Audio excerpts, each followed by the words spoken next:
Bienvenidos a Mente Abierta.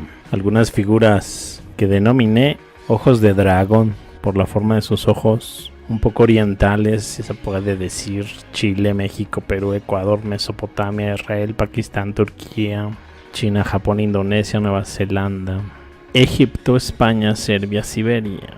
Paralelos. Por ejemplo, esta pieza es de Tlatilco, México, aproximadamente 1000 años antes de Cristo.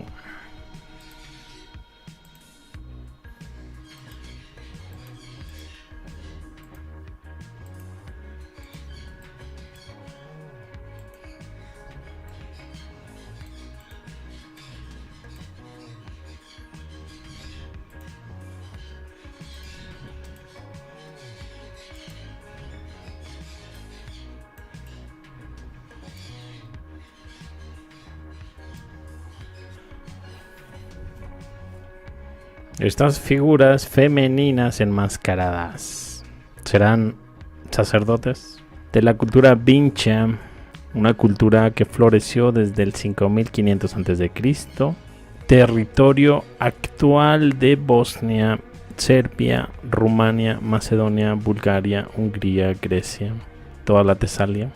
La cultura obtuvo su nombre de la moderna aldea de Vincha, ubicada a 10 kilómetros al este de Belgrado en el río Danubio, donde se han descubierto más de 150 asentamientos antiguos. Tienen asombrosas caras de pentágono con ojos antinaturalmente grandes, a menudo con una nariz muy prominente, además de sus figuritas con ojos grandes.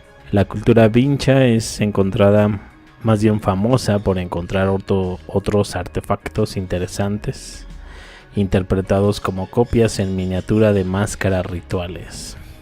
Estas mascarillas, trabajadas con gran detalle, tienen tamaños pequeños que van de 10 a 17 centímetros. Por lo tanto, se consideran copias de máscaras reales que podrían haber sido usadas con fines rituales. Todavía tienen los mismos ojos enormes poco realistas, barbillas afiladas, narices parlantes. Pero podemos decir que las figuras principalmente femeninas representan a personas enmascaradas. Extrañamente, algunas de las figuritas confirman estas especulaciones, se cree. El jefe de la figura de la cultura vincha, encontrado en las instalaciones de Belo Bardo, cerca de Belgrado, muestra a un hombre cuyo rostro está sin duda decorado con una mascarilla. La zona entre la cara y la mascarilla es muy visible, así como la oreja no cubierta por este tipo de máscara. No siendo el único caso, cuando el lugar de la articulación de la cara está tan claramente resuelto. Más interesante, la figura femenina sin cabeza de Liubkot, que sostiene una máscara en sus manos y en un segundo recipiente. Los hombres también usaban máscaras, pero las figuras masculinas se han encontrado incomparablemente menos que las femeninas, ya que los hombres neolíticos de Vinci veneraron a la gran diosa de la fertilidad, a la tierra, el ganado y la gente. De hecho, recuerdo haber visto una comparación con la película del Quinto Elemento.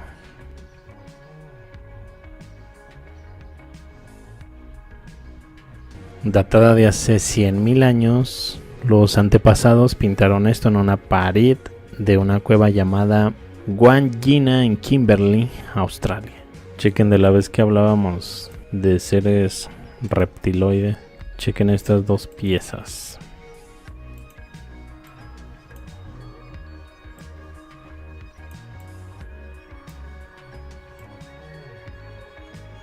Ahorita les paso el dato de qué culturas provienen. Estas imágenes las encontré de la vez que investigamos algunas cuantas imágenes de la cultura remojadas en México y la cultura tairona de Colombia. La primera es un vaso moche en Perú y está en el Instituto de las Artes de Chicago. Y la segunda es un extraño artefacto desenterrado en el Golfo de Veracruz, datado entre los años 600 a 900 después de Cristo. ¿Qué representará? Es evidente para mí que se parece bastante a estos hombres que parecían como perros en la película del Quinto Elemento, ¿no? Que hacían como mercenarios. Continuando. Ok, del tema de los etruscos, la aparición de las gorgonas, también en muchas culturas. Algunos creen que es un tipo de fenómeno que tiene que ver con el plasma. De hecho, me compartieron algunas representaciones de este fenómeno, que de ahí pudiera haber surgido el símbolo. ¿Qué opinan? Por cierto, la gorgona se parece mucho a Shiva, ¿no? Sacando la lengua. Tengo entendido que para los griegos era como un tipo de símbolo de protección que se ponía siempre en las entradas a algún templo, a alguna casa, o en la batalla, en un escudo, en la armadura. De hecho, tengo por aquí un tallado romano, por lo que podríamos decir que siguió usándose como protección durante mucho tiempo. Ahí tienen a la medusa en uno de los escudos. La India con algo más actual.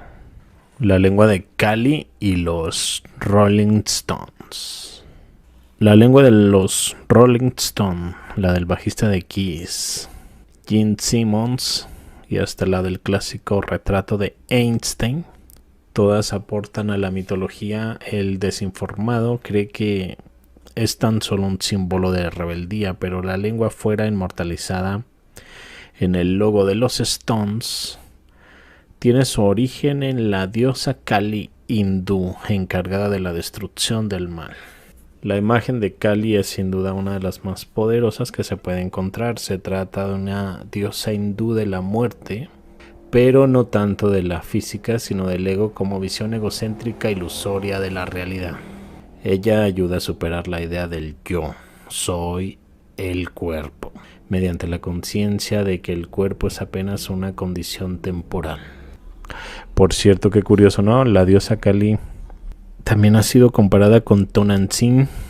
Hice por ahí algunas comparaciones en el video de la... Déjenme checo ahí el nombre, que no me quiero equivocar.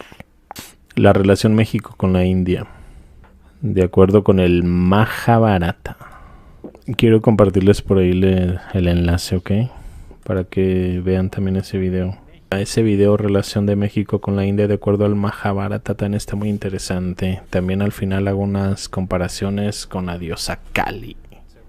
De hecho, en el Mahabharata dice que en un lugar lejano llamado Mekshika adoran a esta diosa Kali. Curioso, ¿no? Siguiendo con este artículo sobre el símbolo, Kali suele ser representada como una mujer desnuda y feroz, con la lengua de fuera. A ver, quiero darles una idea de esto. Por aquí hay una imagen. En una expresión que popularmente nos recuerda el icono de una famosa banda de rock, los Rolling Stones. Pero ¿tendrá algo que ver la mítica deidad y la legendaria banda? La respuesta puede ser positiva. En la imagen, en general, los hinduistas de cualquier especie la consideran la madre universal. Kali representa el aspecto destructor de la divinidad y es destructora de la maldad y de los demonios. De hecho, ahí está derrotando a un demonio, me parece. ¿Recuerdan a la reina Calafia, California? ¿Tendrá relación con Kali? El nombre. ¿Qué creen? A ver, aquí se habla sobre el logo de esta banda rockera de los Rolling Stones. En un reportaje, el diseñador inglés John Pasche cuenta cómo luego de hacer un afiche para la gira del grupo en 1970, le piden que les haga un logo que no tuviera el nombre de la banda. Según su recuerdo, a los pocos días vino Mick Jagger con un recorte de Kali, una diosa de la India que en algunas imágenes tiene la lengua afuera. El logo de los Rolling Stones está inspirado en ella y también en la boca de Jagger, aunque la idea principal es la rebelión ante lo establecido, una forma de emular a los niños que sacan la lengua en señal de protesta cuando algo no les va. Interesante. Algo relacionado a este símbolo. Tengo un poco más sobre esto. Por cierto, aunque ustedes no lo crean, también en América hay ciertas figurillas que parecen representar este símbolo sacando la lengua. Aquí tengo un par de ellas. Hice un recorte y creo que se difuminó la imagen. Mejor voy a pasar la original. A ver, creo que está acá. Como recordarán, para quienes saben, muchos de los escudos, desde los etruscos, griegos, y me parece que los romanos también la usaban en sus armaduras de guerra, en el combate, como un tipo de protección. En sí, la gorgona tiene también muchos paralelos con los genios árabes, tipo protectora. Muchos guerreros la usaban en sus escudos. Es curioso que en algunas figuras mayas los escudos de esos personajes tienen cosas muy similares. Un rostro sacando la lengua. En este caso no sé si tenga algo más que ver con el dios Bes egipcio, el enano que saca la lengua, que tiene muchas características clown.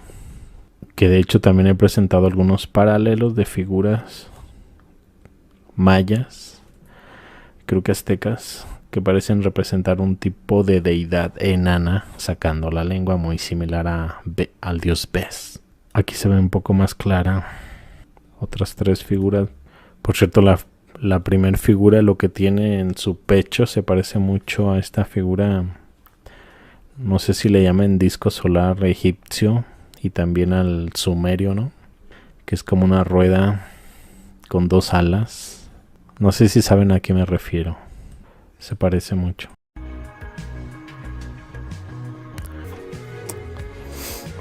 Vean esto.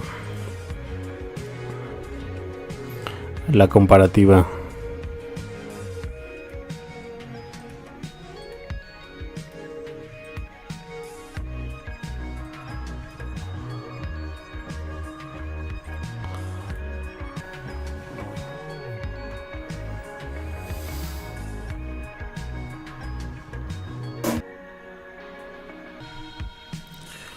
El Bajra, un arma de la India que aparece en las manos de algunos dioses. Ahí vemos representaciones desde los sumerios, los griegos y otras de acá, los mayas. Curioso que este tipo de arma la lleven bastantes dioses en diferentes culturas. ¿Qué será? Plasma.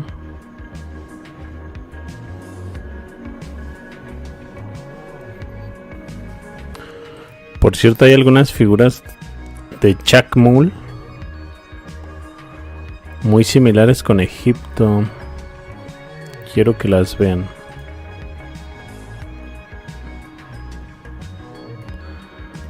Es una postura muy similar.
Como ven, muy similar.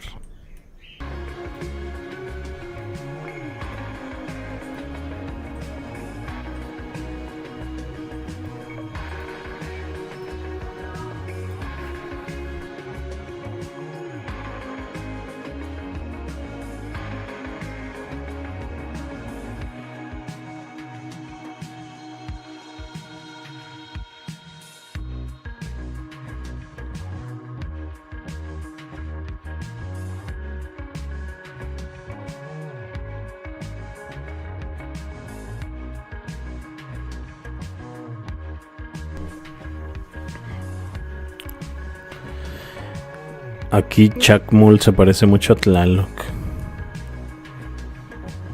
Tiene los típicos lentes, colmillos. Este símbolo, el llamado nudo de Salomón, y lo vemos entre los mayas. Se supone que es el símbolo de la eternidad, el infinito. Sus eslabones que están entrelazados representan el vínculo que existe entre la naturaleza humana y la divina. Alianza entre Dios y el hombre en el cristianismo primitivo.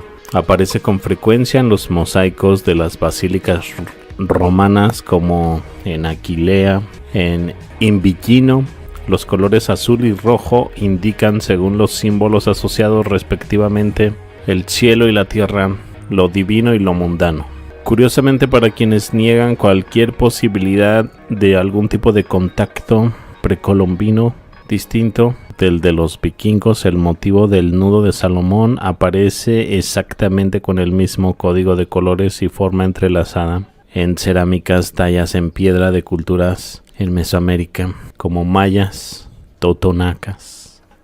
Aunque el símbolo se relaciona constantemente con la esvástica, sus significados están bien diferenciados, representando esta última los 4 puntos cardinales y las 4 fuerzas de la creación: tiempo, espacio, fuego, agua, cielo, tierra, fuego, agua, que a la vez que giran desarrollan la gran energía presente en el universo. Maya, Petén o Campeche con Salomón, mosaico romano. Mismos patrones de colores también.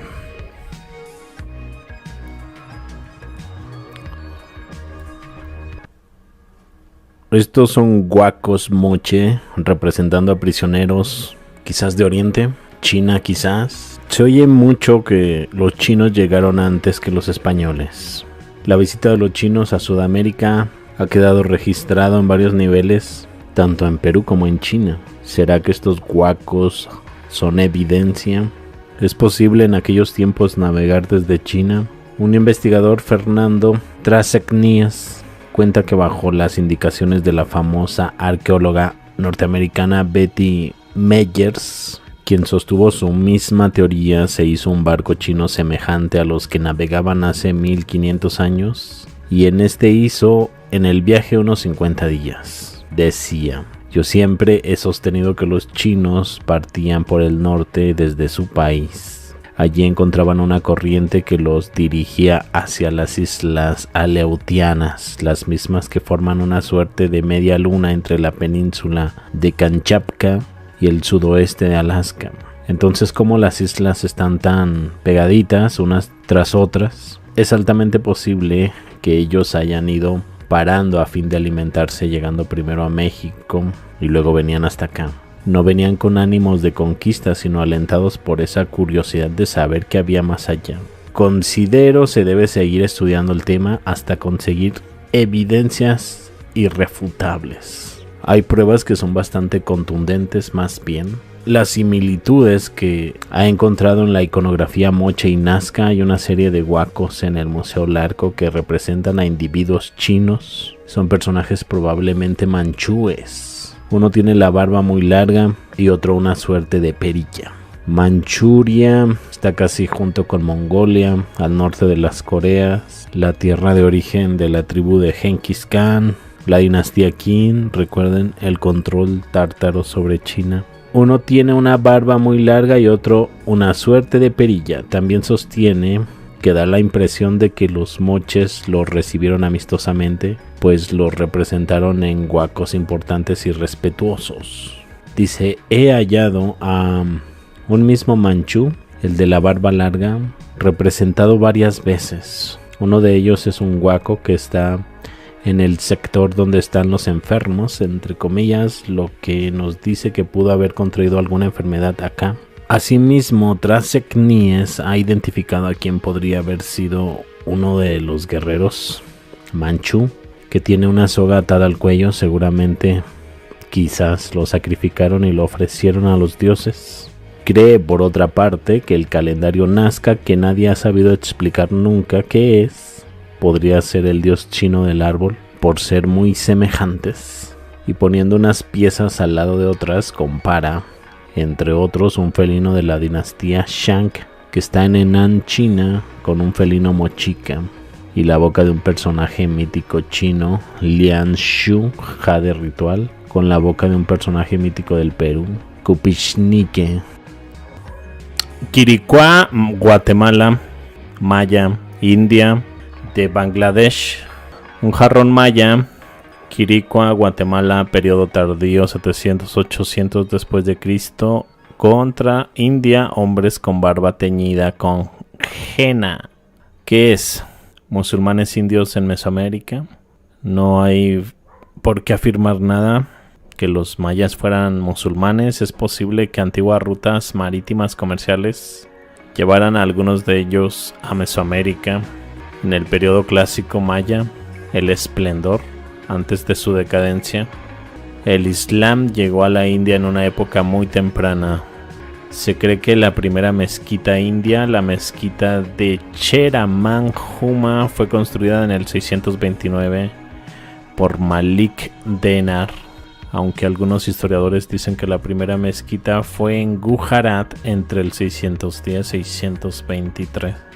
Los historiadores Eliot Dawsons afirman en su libro La historia de la India, la historia de la India contada por sus propios historiadores, que el primer barco con viajeros musulmanes llegó a la costa india en el año 630 de la era cristiana.